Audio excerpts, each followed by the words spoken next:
CJ, how you feeling? How are you progressing from your injury? I feel good. I think I'm in a really good spot. I'm continuing to increase my conditioning and adding in contact and having fun doing it. I'm looking forward to getting back out there, but not quite yet. Waiting on clearance from my pulmonologist, but I should be getting cleared here pretty soon. How surprised were you that you re-injured, almost had that same injury 2 years ago? Very surprised. It doesn't happen very often, so it was very surprising, but understanding how I got hit and where I got hit at as we continue to kind of image things and looking at the ribs and what kind of happened, it makes sense since I didn't fracture a rib, so it makes sense. Did it occur in the Atlanta game? Allegedly, right? I believe it did just because of the symptoms and how the pain increased in my chest where my rib was broken at. So it makes sense when you look at where I got hit at and you look at the imaging and where the fracture had occurred. And given that this is something that's happened before, has the feedback from medical professionals been like, well, this is a multiple-time issue, so we should approach this differently or anything like that? I'm just being conservative because this is not like an ankle sprain, right? Like this is a different type of injury, obviously, internal, involving some of my organs. So just making sure everything is healthy. I've gotten lots of images, done lots of testing, done lots of heart rate monitoring when I'm working out just to kind of see how fast I can recover and just to see where my conditioning is. And fortunately, I'm in pretty good shape, so that wasn't the hard part. The hard part was just, waiting on results and just making sure I had clearance to kind of move forward. And I don't have any genetic issues with my lungs or anything like that. So it was a trauma incident that unfortunately allowed me to be very lucky and unlucky at the same time, I guess, because this happened twice. And it's unfortunate that it was the beginning of the season, but I'm thankful that I can return and I'm able to play the game and not have any long-term health issues. CJ, are there any preventative steps that you can take once you do return, like maybe wearing a compression sleeve shirt or something like that? I got some good padding in the spots I need to have padding on, but it's a crazy play, right? Just not like I was driving in the hole and like a center hit me. You know what I mean? I just ended up catching the elbow, arms extended. It's if you get elbowed in the right spot, I guess sometimes you can break a rib. I've never broken a rib before, so it was the first time. It's been like watching the Pelicans kind of get things turned around these last 4 games here. Well, the first 5 games was rough, very rough. I think for everybody, right? A lot of people adjusting to new roles, getting more confident, getting more familiar, conditioning continuing to increase, and that game familiarity getting better. But as we got more healthy, you see the product improve, the ball movement, guys get more comfortable with each other, and that's what you need. You need lots of players to be able to step up throughout the season. A lot of guys have showed growth, not only from summer to now, but from the beginning of the season to now. A lot of guys have improved and gotten better, and it's unfortunate that we've had so many injuries, but I think the bright side is that it gave a lot of players an opportunity to kind of showcase their game, playing more extended roles, and that's going to be very helpful for us as we kind of progress through a long season. But I think Giannis said we had 69 games left not too long ago, so it's a lot of games left in the season, and hopefully we're prepared and healthy shortly. The next, I would imagine we'll be pretty whole soon, and we'll be able to kind of ride that wave into December, January, and All-Star break into the back end of the season for our playoff run. And CJ, what has stood out to you? Has it been maybe the play of Zion and BI offensively being more leadership assertive, or maybe Dyson and Herb combining for their defensive talents out there? Well, I think we expect BI and Z to play at a high level consistently, and this was a good opportunity for them for lots of reasons, right? Leadership, having to be more vocal, with me not being there, with Herb not being there for a while, I think is helpful. Jose obviously talks a lot. He wasn't out there for a while, so it gives them a different responsibility. It shows you their growth, it shows you their talent, and they've continued to figure it out together, which is what we need collectively. We need them to be great together and be able to play off each other and be able to play without each other as well. I think it's given them an opportunity. I think Dyson has improved a lot with his confidence. Decision making, his handle has improved, more comfortable. The floaters, trying to get him to keep shooting threes, like shoot those catch and shoot threes. Those are great shots for you. Herb is Herb, right? Like he, outside of Kyra, I think he had the best training camp in like September that I've seen in shape, making shots, showing growth and development in his game, his decision making, when to go all the way to the basket, when to shoot the midi, catch and shoot threes has been great for him. And obviously, he's an all-world defender, so I think it's given lots of people a chance. And then lastly, I didn't even talk about JV. JV's been great. You know, a lot of people talk about he don't block shots and all that stuff. He's been blocking shots, protecting the paint, and he played as good as any big can play against who I think is the best player in the NBA, and Joker, right? So for him to hold his own, do what he needs to do on offense, get some great stops for us. Even though Joker put up crazy numbers, which is what he does, he made him work for it. And then the next night in the back-to-back, he goes up against another all-star center, and Sabonis holds his own, dominates the paint. Just shows you how good he can be when he's involved in the offense, when he feels comfortable. And I think it's a growth moment for everybody, right? Staff is learning how to use everybody. Staff is learning how to get us to use the offense. Players are adjusting to the new offense, and I think now you're starting to see the understanding of the concepts, the understanding of why we went through the struggles early on is because it was unfamiliar. And I think that's where you're seeing the biggest growth is when everybody buys in, everybody's comfortable, the ball moves more, BI's catching and shooting threes, and then it's really hard to guard us when you got so many different guys that can score in so many different ways. Coach, it's been 4 games now that Herb and Dyson have been playing together in that starting line. What do you like so much? What's working so well with them there? I like the fact that they're both big wings, physical defenders. It allows us to switch up on the perimeter, get through pick and rolls. We're getting stops, which really allows us to play our best basketball, which is in the open floor. So far it's been really good for us. Do you think that duo helps push others to be more intense on the defensive end? I do. I think both Dice and Herb, they're talking, they're communicating on the floor defensively. They're helping the other 3 guys get into positions, and they're covering up a lot. It allows JV to get back to the rim. He's getting more block shots. He's getting more rebounds. So, like I said, we like what we see so far from that group. We've also seen Herb's offense kind of go up a little bit this season. What have you noticed with him just kind of improving on that end? I like his decision-making. He's rebounding the ball, getting out and pushing it in the open floor. He's knocking down shots. He's being a playmaker, and I think that's opening up his shot more. One of the things Dyson said, he feels like it's been a key these last 4 games, just playing fast. Yeah. How do you coach that? Like, I know you talk about it all the time, but like, how do you actually get them to do that the way we've seen these last 4? The best way to play fast is to get stops. When you can get stops, you can rebound the ball. Now it forces guys to run down the floor. Even when teams make shots, we work on it here in practice. On makes, let's get it out closest to the ball, take it out, get it up. Let's get into our offense. But it's definitely a point of emphasis for us. We do it in practice here with a number of fast drills, and we just want to continue to play as fast as we can. And then there's times where the game slows down. We have to get better with our execution in the fourth quarter, so we know that as well. How encouraging has it been over the last 5 games that you guys are like near the top of the league in a bunch of different offensive categories, even though obviously you don't have a couple of big weapons on the court, just to be able to play that way? It's extremely encouraging. Those results let us know that we're trending in the right direction. And we'll just continue to work on it throughout the course of the season. Obviously, we're going to get some guys back soon that'll be healthy, that'll help us even more. But this is our identity, and we know that we're capable night in and night out of getting stops, of rebounding the ball, and allowing our offense to flourish, especially with the passing.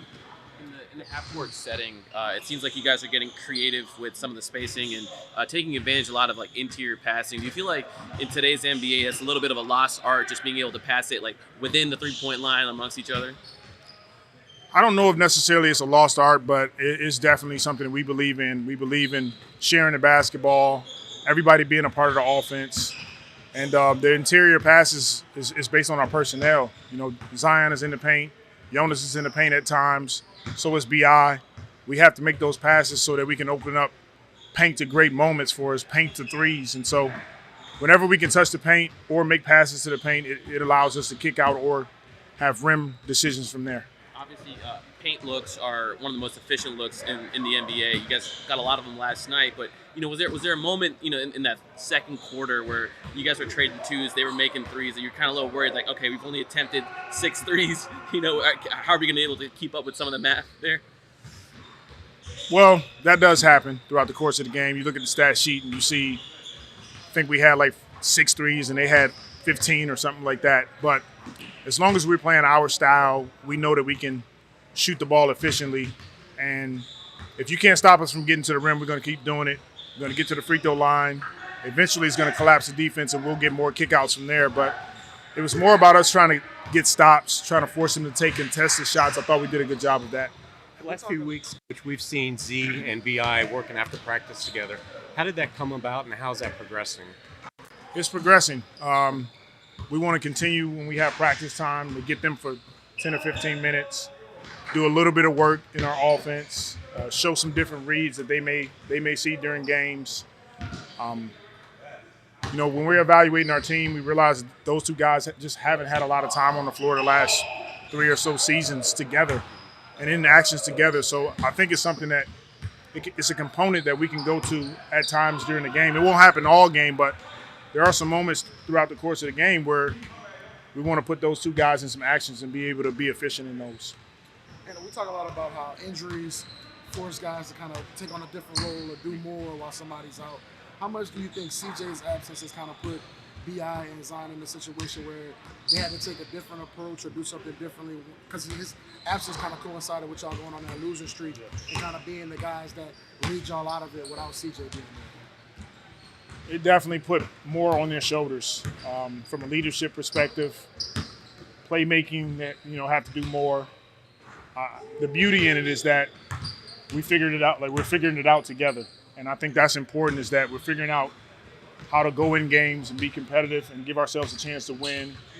Those guys are figuring it out as well, and so when we get CJ back and Trey and all of these guys, we'll be that much better. But that's a part of the NBA. You have ebbs and flows and highs and lows throughout the course of the season where you have some guys out. It's definitely going to put more on them. And the last five or so games, I thought we did a good job of handling it. And obviously, you don't want CJ to be hurt, but is there a part of a silver lining to this that because you always push those two to be more leaders, more vocal, do you think that's kind of put them in a position to have to do that without CJ being there? Well, I think that they do it anyway. When you have guys missing, it's just elevated. So that's a natural progression that you want to see from those two guys, which they're doing. But like I said, the beauty in it is you get to see some guys that we wouldn't have seen. We got a chance to see Hawk. We get a chance to see more of Dyson on the floor. It makes us a stronger team when we get fully healthy. And that was going to be my other question. What kind of challenge is that going to be for you with all of these guards once everybody's healthy? Yeah, it's going to be a good challenge. We believe in having a competitive team across the board. I think we're getting there, and it's going to force me to have to make some tough decisions, but that's what we want. We want to be in a situation where all of our guys understand that they can get on the floor and impact the game in a positive way. So when that time comes, you guys will be asking me questions about the lineups and roster and all of that, and we'll just try to put together our best team and go out and win games. And along those lines, are there any updates on CJ, Trey, or Larry? CJ and Larry practiced today, and Trey is still kind of in his progression to working his way back, but other than that, no major updates. Full practices for CJ and Larry? Full practice for CJ and Larry, yeah. Facing the Kings again, especially the way that the game went, what's the message to the team knowing that it might not just be an easy 40-point win again? We don't think it's going to be an easy 40-point win for sure, and that's our message is how do we respond to a win? How do we respond to one of our most complete games? And we know that Sacramento is a team that came from, had a playoff run last season. They're going to look at film, and they're going to find ways to be better. It's going to be a more physical game. We have to be prepared for all of that. How important was that step for CJ to go through practice today? Because you talked about how it's more of a medical thing. You got to just listen to what medical says for him. How big was it just to get him on the court today? It was huge. It was huge for him. It was huge for all of us to see him on the floor today playing. And he'll continue to listen to the medical advice, and we'll go from there. Zion says that it's going to take him some time to find his full rhythm. But when he's getting steals the way he is, just kind of blindsiding folks, do you feel like that's an indication of him kind of trending in the right direction in terms of finding his rhythm and his ability to time things and read the game? I do. I'm really big on when you can impact the game in different ways, steals, defensive rotations, blocks, rebounds. It gives you a better flow offensively, and we saw some of that last night from Z. Yeah, Fox came into the game averaging 32. Just what were some of the key points to try to slow him? Yeah, obviously he got going a little early, and I realized how fast he really was, and had to take a step back and gap him a little more. But for us, it's just about trying to be physical with him, make it hard for him, make him take tough threes, contested twos, stuff like that, keep him out of the paint. Thought we did a good job on Fox, and we play him again tomorrow, so I'm sure he's going to come back harder, and it's going to be an even tougher challenge tomorrow. Are there times where you're able to kind of know, hey, if I kind of filter a guy this way, I know Herb's going to be there. Other ways that y'all kind of are building synergy on the defensive end? For sure. Herb's always talking to me, especially if, we're on the same side. To bring him here, force him this way, he's always going to be there in a shift to help me. And especially, weak side as well, he's going to come over and, just be there as a presence at the rim. And for us, when they do dribble handoffs, back screen, stuff like that, we can switch them and they don't really get an advantage from it. So, like I said, it's really fun being out there with Herb and I'm really enjoying it. And just that starting five as a whole, y'all have been really successful. What do you think you've just seen on film that has allowed y'all to be so good so far? Yeah, I think we're just playing together. We're all playing together. We're playing fast. We're getting stops, which is helping us. When we get stops and get out and run, that's when we're at our best. And it's good to see Z and BR playing well together as well. And I think we just got good synergy, with that group out there. And we're having a lot of fun playing together. So we want to keep it rolling. But for us, it's about coming out, start of the game, making sure that we start the game the right way, start the third quarter the right way, and I think that sets us up for the rest of the game. You kind of go ahead, Jim. Since the start of this homestand, you guys are top 5 in a bunch of offensive categories like assists, shooting percentages. Is there something, an element or a factor of the offense as far as just getting more comfortable with it that is, contributing to the way you guys have been playing? Yeah, I think we're playing faster, and when we play faster, we got guys that can get out in transition, and we get more open looks from that as well, open threes and stuff for our shooters out there, and I think we're getting the people the ball in the right spots where they want it.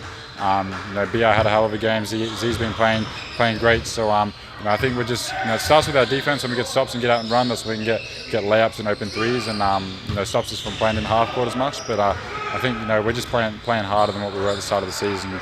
It's showing in that homestand. I think we dropped one in Minnesota, which we should have had, but we're in a good spot right now as a team. Outside of transition, more in the half court, do you feel like you guys have had to get a little bit more creative with some of the spacing and take advantage of some of the interior passing that you guys have been doing? Yeah, exactly. Especially with C being out and me being inside him, lose a bit of offense, I'd say. So for us, it's just about playing faster and in half court, making sure that we're getting guys on cuts and getting the ball where they want it. And I think that's something that we've been really good at this year. We've been less in the post and more like downhill stuff and putting pressure on the defense. And guys like Bi and Z and Herb coming downhill, JV setting great screens, rolling, rebounding. We're just I think every category we're playing really well right now. It seems like there's less dominating the ball, more so everyone's getting an opportunity to showcase playmaking.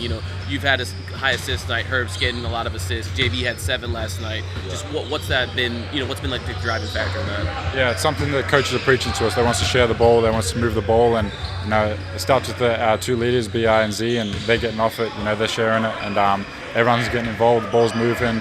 People are getting downhill. It's a fun style to play, and I think if we keep playing like this, we're gonna be a good team. And like I said, it's just fun out there when the ball's moving, flying around. People are getting open threes, dunks, stuff like that. So everyone's enjoying playing right now.